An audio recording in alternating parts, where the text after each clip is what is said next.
by focusing on this, fuzzy theory about the future of the world, they miss the applications that are going to build it as a base. Don't confuse the trend with reality, because the market today is what it is today, and that's all the application.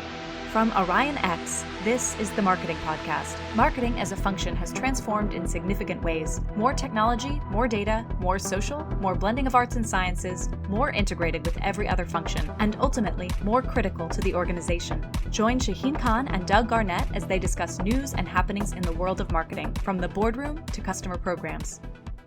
Hey everybody, thanks for being here. Marketing Podcast with Doug Garnett. How are you, Doug? I'm doing well, Shaheen, and you? All right, you had a bunch of really good topics, so let's get started. There was a big piece of news with Amazon. Yeah, this one surprised me, and I haven't had my ear to the ground on Amazon well enough. But this week, Amazon announced that they're closing all of their bookstores and their 4-star stores. And I was quite surprised by this. Not that I was a fan of all those pieces, but I was surprised because I think Amazon needs to have a future in brick and mortar, but they decided to close them, and they've announced that they're all shutting up. So the question is, was this a smart idea because the data said so, or was it not a smart idea because the data didn't say everything? I don't know. And that's what we don't know at this point. And I don't know anybody inside Amazon that could give me the scoop. However, having done a lot of direct selling, and that includes internet selling, there's a tendency in direct selling to get addicted to the numbers and get too focused on exactly what's easily measurable. And we've always found that being in a store had a tremendous amount of impact for you that you couldn't quite measure. It's tough stuff to really put numbers to, but the impact is there. Studies do show across retail that anytime a retailer closes a store in a zip code or that serves a zip code, the online sales for that zip code drop. And that's an indication of that there's a secondary impact from that store being present. I mean, every time you drive by that Lowe's, you get a little bit of a memory boost about Lowe's, and that increases enough to increase your purchases from Lowe's online. So I mean, first I would be concerned that Amazon wasn't measuring well, wasn't really thinking well about it. Exactly as you say, we all know that every sale, whether it's mundane or important, requires multiple touches. And I think there's a very good case to be made that a physical touch is a much richer experiential touch than a digital impression. Mm-hmm. So it may be one impression, but I think it counts more. And if you can get it right at the right cost, you're golden. Of course, the other thing that everybody wants to do is to go to digital because it allegedly is better, faster, cheaper, and reality doesn't always bear that out. No, it doesn't. Actually, Kevin Hillstrom has done he has a set of books out, short books that are self-published, and they're available through Amazon, but he's specialized in online sales and catalog sales his entire career and does some really good analysis showing that, in fact, selling through a retailer is slightly more cost-effective than selling online, and that there's a set of reasons for that. I mean, I always talk to my classes and say, okay, when somebody goes into the store, goes up to a shelf and puts your product into their cart, they have done the pick and pack. Whereas if you order it online, you're paying somebody to do the pick and pack. So the retailer has to pay somebody if it's online, whereas in the store, the consumer does it. The consumer does the last mile transportation from a store. It's the most expensive part, yeah. Yeah, I mean, last mile is this big old problem for everybody. Everybody, yeah.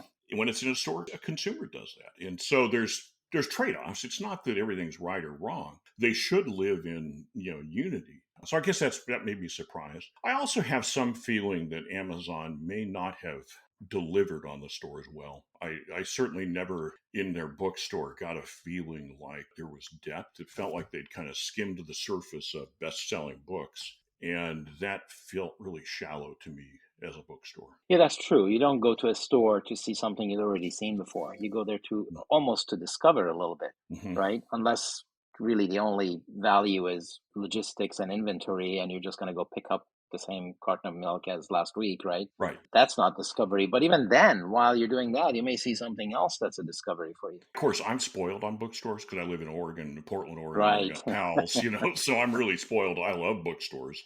But I will say my shopping habit is if I know exactly what I want and I want to get it now, I order off Amazon. But if I want to explore what to get in a topic or in literature or wherever, I go to Pals because I hate that what I call shopping as opposed to buying. I hate shopping online, but I love buying online. So Well, a destination, nevertheless, for everybody seems to be to try to push the envelope on what you can do in a digital way that you used to do in a physical way. right. And that is a good segue into Metaverse because that's the promised land of all physical activity blended seamlessly with all the digital activity. And maybe someday we will get there. But the present state of the market is lacking. Now, I understand you had an exercise in your classroom about this that I'm very eager to hear about. Yeah, I have all my students do in my first year marketing course do a term paper, which is a marketing plan. Kind of Hmm. throw them into the deep end.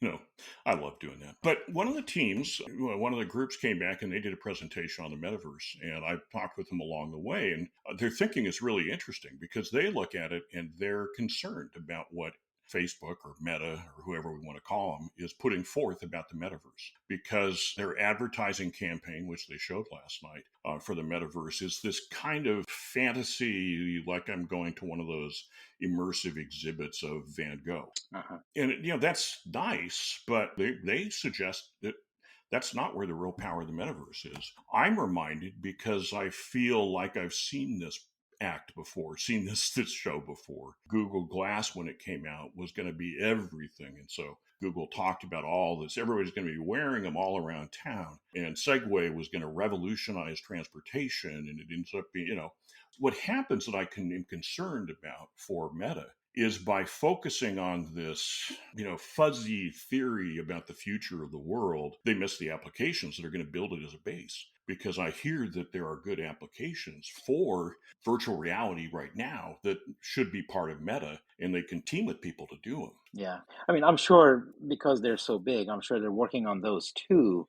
But it is interesting that those are not what's being highlighted in the ad. Mm-hmm. And the ad is painting the nirvana sometime in the future, whereas Yeah. some real applications right now may be more effective.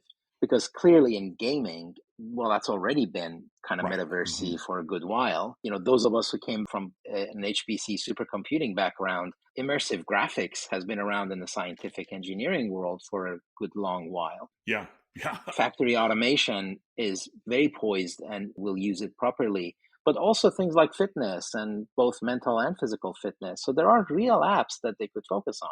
I think so. I think the reason I worry about their advertising approach is very often where the advertising is reflects where the company's head is, where their mental focus is. So instead of focusing on the metaverse as a practical thing to build around starting applications that prove its viability, then other people say, well, that's cool. I want to get there. Right, right. So, for example, it can be used for military training. Well, that's pretty good. That's actually Right. not a bad idea. Very practical. It lets you have your troops fire and hurt without anybody getting hurt, and there's actually really are serious ways that it could be valuable in that. Or medical procedures for people to train for or prepare for, or if there's a big surgery to mock it up ahead of time so that when it comes, you're ready for it. There's all kinds of those types of applications. Touring real estate. A lot of retailers are beginning to use it for store layouts. So you can do a new store layout and then walk in and say, how does this feel? Without having to do the cost of building it and the time to build it. So as always, computer simulation should save you time, help you get things more accurate, all these kinds of things. Right, right. But instead, they're focused on bringing art to life, which was what their commercial is about. And Right. that worries me for Meta because I think that's a bad place to go. I mean, we laugh at Segway, but we laugh at Segway very heavily because they told us that everybody was going to own one and that downtowns would be different forever. And so we laugh at them because we know that we now could clearly see they were full of it. And Google Glass, I understand. Actually, I did read a story that some of the engineers at Google were pretty frustrated with how Google took over what they felt needed to be developed for surgery to help disabled people who needed the assistance, or, there are all these good values and uses. And instead, it was going to be a way to track your stock prices while walking down the street. Right, right. No, I think you're absolutely right. The message really is focus on the use case. Hmm. And another way that I say this is that don't confuse the trend with reality. Don't confuse the trend with reality, because the market today is what it is today, and that's all the applications and the use cases. Is this also a case that for some in tech, it's not enough to be a highly effective tool, right? Because what are computers? They're tools, tools that we use to live life, make life better. But it seems almost like you look at this and you feel like, yeah, Mark Zuckerberg wants to be something more than a tool, I guess, you know?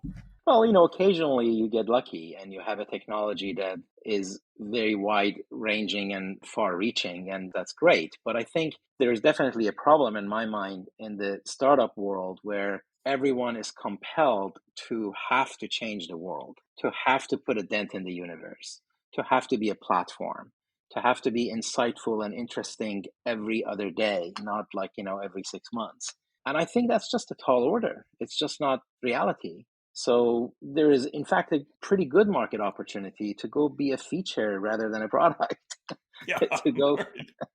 to Well, go or be a go be product rather than an ecosystem, to right. if you're a tool that the U.S. military uses to save thousands or hundreds of thousands of lives, why would you want more? There's some really good success stories where it's really pretty simple. Like, what do you Yeah. do? Well, we do this. That's it. Hmm. Yeah, that's it. And you got a great business doing that. So yeah, I Yeah. think that if it comes naturally and if there's an opportunity to do it for real, then awesome. But I Hmm. think when you try to force fit a Hmm. product into a vision, then it may not really quite work, right? That's actually Zuckerberg succeeded by developing Facebook as a narrow marketed niche app targeted to college students. And we don't have to go into all the details, but targeted to college students. And then it exploded as other people said, oh, that looks really good. I want to use that too.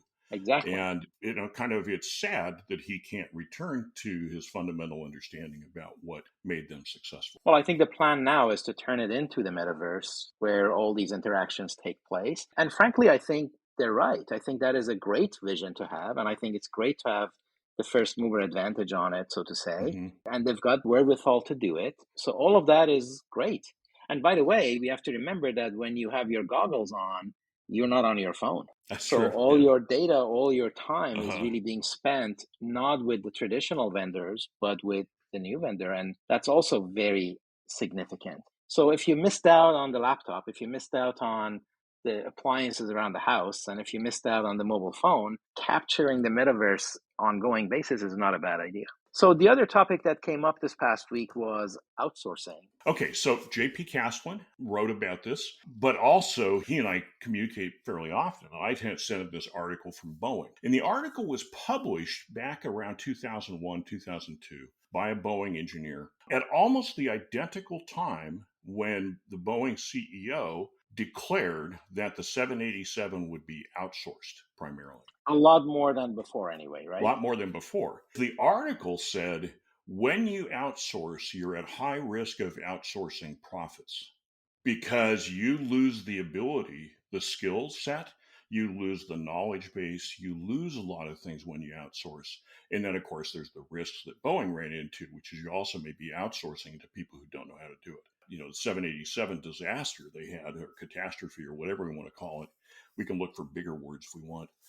That is a result of a mistake in outsourcing. But Yeah. so that's fundamentals. So, in agreement with you, I think that the whole point of outsourcing is whether you build or you buy, or perhaps you buy and customize. So, those are really the three fundamental choices. If you're outsourcing, you're buying rather than building. Yeah. If you're buying, then what do you buy? So you buy things that you don't know how to do, you don't have a prayer of knowing how to do. Like, you don't build your own phone system, you just go get it from the telcos. Hmm. You don't build Hmm. your own car. Or you do things that you know how to do, but don't have the time to do. Hmm. And you can imagine that somebody else can do it better and faster and cheaper. The second thing is always outsource for quality, not for cost. If you outsource for cost, you end up compromising quality. Now, if you don't have a prayer of doing it yourself anyway, well, then it's both. If you're outsourcing something that you know how to do, then you can assess the quality of it. In fact, one of my big rules in marketing is everything that we offer as a company, at least once we have done it ourselves. And if you don't have a prayer of doing it, then you try to do it, try and buy, so you get a feel for it. You have to do research. You have to put it for competitive bid, et cetera, et cetera.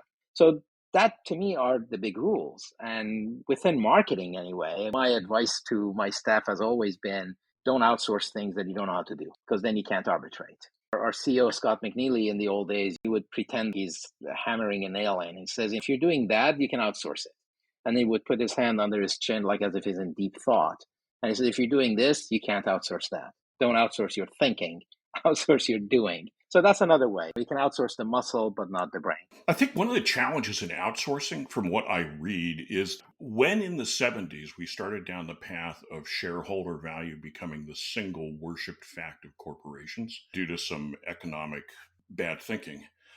One of the things I read that happened a lot is that outsourcing became very popular because of that, because it became a quick way for CEOs to make their numbers and to deliver something to the shareholders because they could take costs off the books. Exactly. Right. And that was really great. But unfortunately, the incentive that the idea of shareholder value gave was an incentive to these CEOs to fundamentally destroy their long term in favor of getting some short-term gain for it. And I think that that's what happened to Boeing, is they outsourced a lot of stuff that they should have continued to be the experts in. Well, that's the other thing. When you outsource, you change your business model because you just exited a particular market. So ultimately, it turns you into just a brand that you put a label on something, and that's your entire value add. And if that's what you're doing, then you're a brand licensing shop.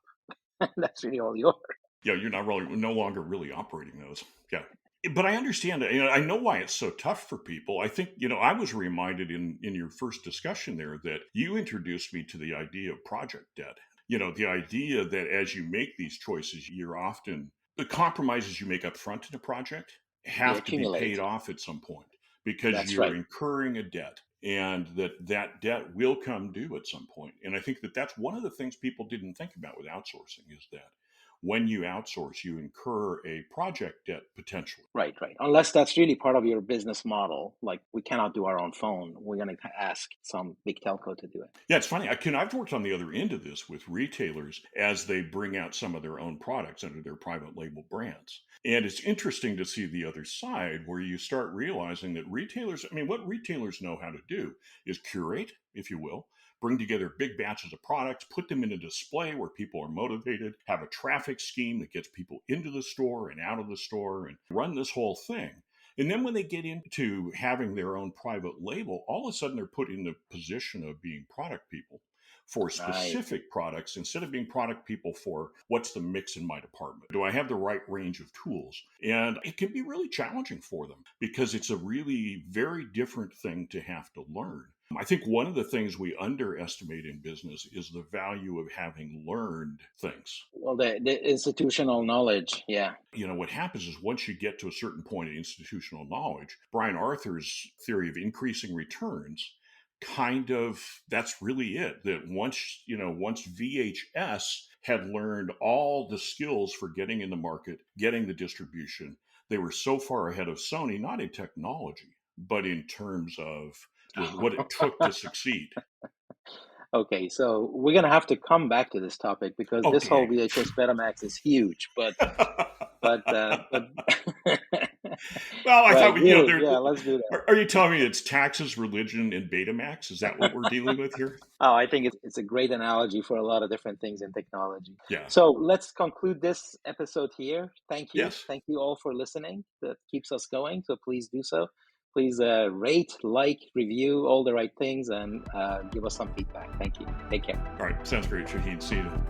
That's it for this episode of the Marketing Podcast. Every episode is posted on orionx.net and shared on social media. Use the comments section or tweet us with any questions or to propose topics.